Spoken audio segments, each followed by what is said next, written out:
au détour des années 2000, naît, sans qu'on ne sache vraiment ni où ni comment, un tout nouveau mouvement artistique appelé la Vaporwave. C'est avant tout un genre musical, mais il dispose également d'une esthétique visuelle très reconnaissable, et il y est d'ailleurs parfois fait référence par le terme aesthetics. Au même titre que la pop art ou le postmodernisme, ce mouvement a inspiré nombre d'artistes. Il a vu sa popularité monter extrêmement rapidement grâce au partage d'images, de vidéos et de musique sur Internet, mais pourtant son règne a été de bien courte durée, car on estime que le genre a tout simplement disparu après quelques mois ou quelques années. Ce fut court mais intense. Comment peut-on expliquer un tel destin ? C'est la question sur laquelle on se penche aujourd'hui dans Mind Games. Et pour répondre précisément à cette question, il nous faudra remonter un peu dans le temps, quelques années en arrière. On est au milieu des années 2000 et on écoute sur nos MP3 analogiques les derniers tubes de Beyoncé, Britney Spears et Michael Jackson, qui étaient encore vivants. Nintendo vient de sortir la Wii, et de notre côté, on se presse dans les cinémas pour aller voir des films comme La Marche de l'Empereur, Les Choristes ou encore Alien vs Predator. C'est semble-t-il à cette époque que les premiers extraits musicaux qui inspireront la Vaporwave apparaissent sur Internet. Alors appelés Sea-Punk, Chill-Wave, Signal Wave ou encore Future Funk, il s'agit généralement de musique lo-fi.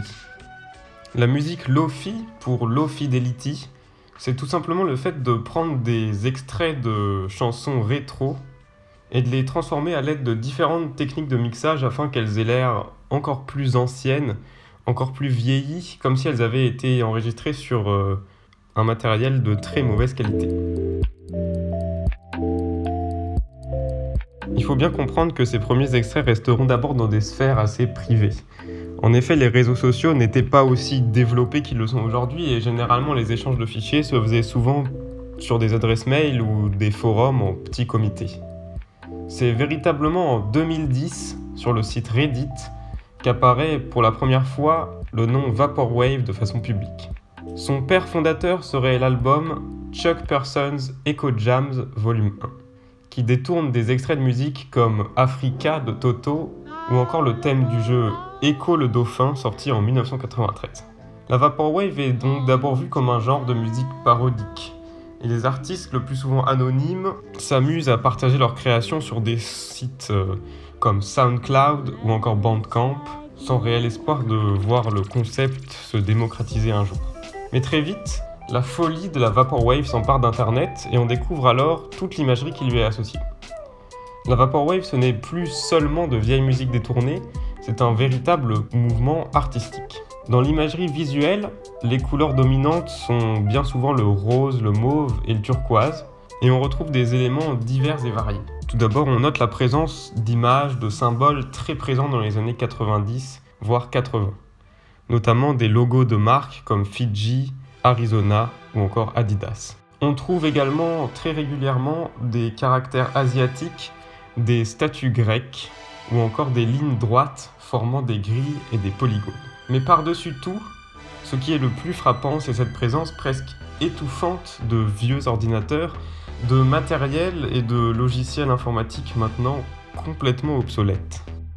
D'une façon assez ironique, la Vaporwave rend hommage à ces symboles du passé en insistant le plus possible sur leur caractère complètement dépassé.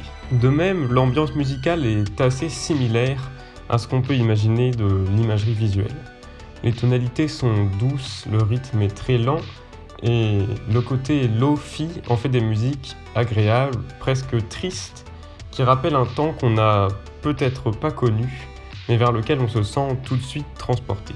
Ce mouvement artistique, que la chercheuse Laura Glitzos appellera en 2018 de la musique pour supermarché abandonné, va se répandre sur Internet comme une traînée de poudre.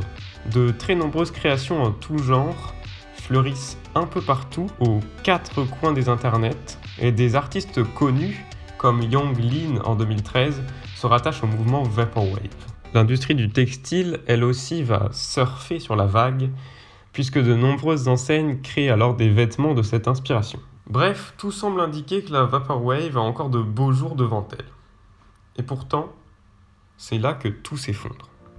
Au moment où l'engouement était le plus fort, une grande partie des fans et même des artistes vont se mettre à considérer le genre comme un genre mort, n'y voyant plus aucun avenir. Pourtant, le magazine Rolling Stone venait d'inclure un artiste de Vaporwave appelé 2814 dans un article qui s'appelait 10 artistes que vous devez connaître. Le moment semblait propice pour la Vaporwave pour apparaître sur le devant de la scène, et pourtant c'est précisément à ce moment-là que tous les acteurs principaux, tous les suiveurs et même une grande partie des artistes ont décidé d'abandonner le projet. Et malgré quelques plaidoyers dans des magazines ou sur des sites spécialisés qui clamaient Vaporwave is not dead, il a été très difficile pour la Vaporwave de se relever d'un tel exode, et force est de constater que depuis le milieu des années 2010, extrêmement peu de musique ou même d'images ont été produites sur le thème de la Vaporwave. Comment expliquer une chute aussi brutale ? Eh bien d'abord peut-être qu'on prend le problème un peu à l'envers. D'une certaine façon, la Vaporwave n'était-elle pas faite pour rester dans l'ombre, pour rester un genre méconnu ? En s'approchant trop des projecteurs, peut-être que la Vaporwave a elle-même tué ses propres ambitions et a poussé ses fans à quitter le navire.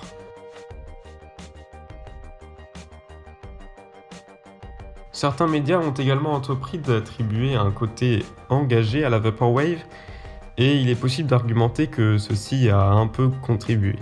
D'après eux, en utilisant et en détournant des symboles du passé, et notamment des marques, la Vaporwave se moquait du consumérisme et plus généralement du capitalisme, en tournant au ridicule ces objets qui n'auront finalement pas duré dans l'histoire.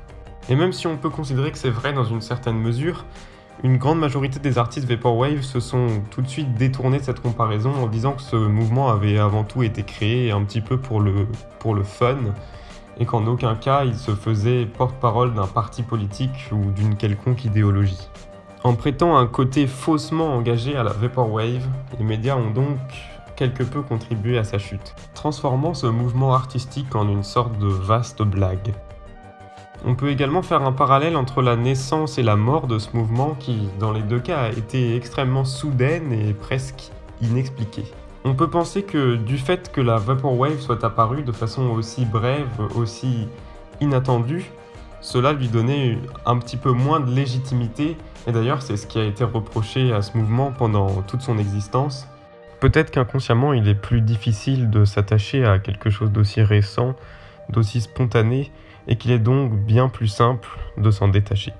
Ce vrai genre qui ressemblait à un faux, ou ce faux genre qui ressemblait à un vrai, comme disait l'auteur Grafton Tanner, a donc disparu comme il est apparu, de façon assez ironique puisqu'il est devenu, comme les objets dont il fait la louange, un peu obsolète. Mais ce mouvement aura laissé de belles créations derrière lui, et malgré sa mort entre guillemets, il continue à attirer les curieux et les amateurs de musique expérimentale, puisqu'en 2019, l'album Floral Shop, qui fait partie du mouvement Vaporwave, était toujours l'un des albums les plus vendus dans la catégorie expérimentale.